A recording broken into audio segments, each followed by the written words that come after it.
So next up on our list of cyber threats, we have phishing. So what exactly is phishing? Well, often posing as a request for data from a trusted third party, phishing attacks are sent via email and ask users to click on a link and enter their personal data. Phishing emails have gotten much more sophisticated in recent years and making it difficult for some people to discern a legitimate request for information from a false one. Now, phishing emails often fall into the same category as spam, but are way more harmful than just a simple ad. So, how exactly does phishing work? Well, most people associate phishing with email messages that spoof or mimic bank, credit card companies, or other businesses like Amazon, eBay, and Facebook. These messages look authentic and attempt to get victims to reveal their personal information. But email messages are only one small piece of a phishing scam. From beginning to end, the process involves 5 steps. The first step is planning. The phisher must decide which business to target and determine how to get email addresses for the customers of that business. Then they must go through the setup phase. Once they know which business to spoof and who their victims are, phishers create methods for delivering the messages and collecting the data. Then they have to execute the attack, and this is the step most people are familiar with.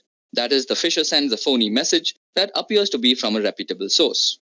After that, the phisher records the information the victims enter into the web page or pop-up windows. And in the last step, which is basically identity theft and fraud, the phishers use the information they've gathered to make illegal purchases or otherwise commit fraud. And as many as a fourth of the victims never fully recover. So how exactly can you be actually preventing yourself from getting phished? Well, the only thing that you can do is being aware of how phishing emails actually work. So first of all, a phishing email has some very specific properties.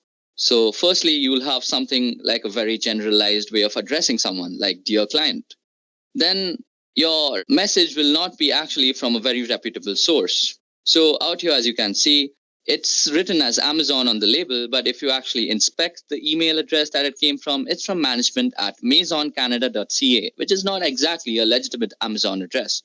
Third, you can actually hover over the redirect links and see where they actually redirect you to. Now, this redirects me to www.fakeamazon.com, as you can see out here.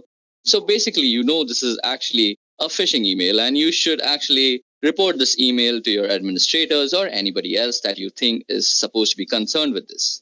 Also, let me give you guys a quick demonstration on how phishing actually works from the perspective of an attacker.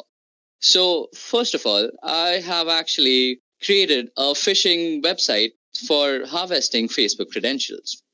I simply just took the source code of the Facebook login page and pasted it, and then made a backend code in PHP which makes a log file of all the Facebook passwords that get actually entered onto the phishing page.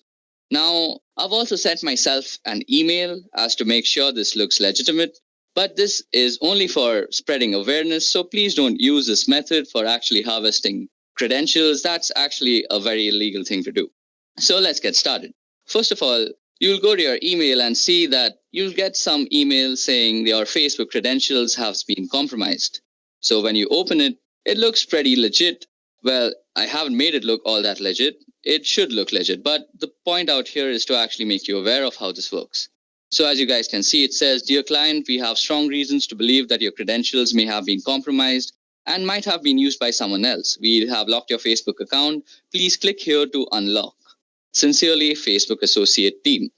So if we actually click here, we are actually redirected to a nice looking Facebook page, which is exactly how Facebook looks like when you're logging in. Now, suppose I were to actually log into my Facebook account, which I won't. I'll just use some random ID, like this is an email @gmail.com, and let's put password as admin123, and we click login. Now, since my Facebook is actually already logged in, it'll just redirect to facebook.com, and you might just see me logged in. But on a normal computer, it'll just redirect you to www.facebook.com, which should just show this site again. Okay, so once I click login out here, all that the backend code that I've written in PHP out here will do is that it's going to take all the parameters that I've entered into this website, that is my email address and the password, and just generate a log file about it. So let's just hit login and see what happens. So as you guys can see, I've been redirected to the original Facebook page that is not meant for phishing. And on my system out here, I have a log file.